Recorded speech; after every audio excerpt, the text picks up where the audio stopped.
प्रेम समझते रहोगे तुम्हारा अंत भी वैसा ही होगा।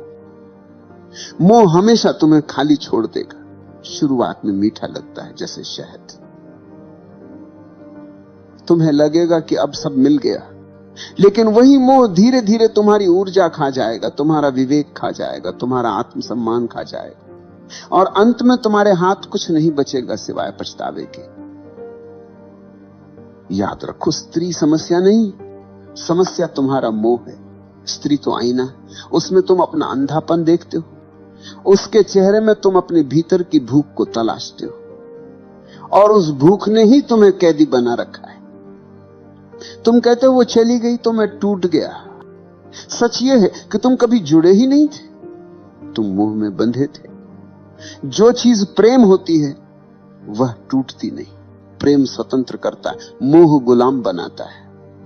तुम मोह से भाग नहीं सकते। स्त्रियों से भाग जाओगे, गुफा में छुप जाओगे, लेकिन मोह भीतर बैठा रहेगा। मोह को तोड़ने का रास्ता एक ही है, जागरूकता।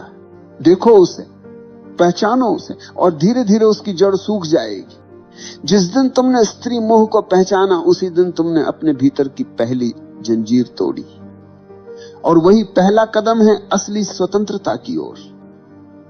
प्रेम बचेगा, करुणा बचेगी, लेकिन गुलामी नहीं बचेगी। याद रखो, स्त्री मोह को छोड़ना मतलब स्त्री को छोड़ना नहीं। स्त्री से नफरत करने वाले औरत से नहीं, खुद से भागते हैं। स्त्री तो जीवन का हिस्सा है। मोह को छोड़ो, स्त्री को नहीं। मोह को तोड़ो ताकि स्त्री तुम्हारे लिए दोस्त बने, साथी बने और आईना बने, न कि कैदखनान। अगर तुमने यह नहीं किया तो वही होगा जो सदियों से होता आया है। तुम मोह में फंसोगे, मोह टूटेगा और तुम बर्बाद हो जाओगे।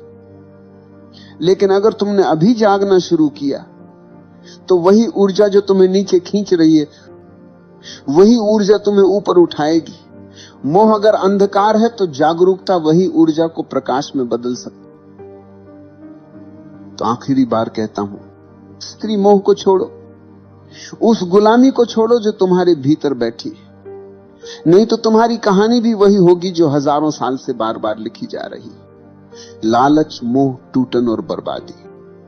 लेकिन अगर तुमने साहस किया, अगर तुमने आज देख लिया कि यह मोह है, प्रेम नहीं, तो तुम्हारे लिए दरवाजा खुल जाएगा। फिर तुम्हारा जीवन गुलामी नहीं, स्वतंत्रता का नृत्य होगा।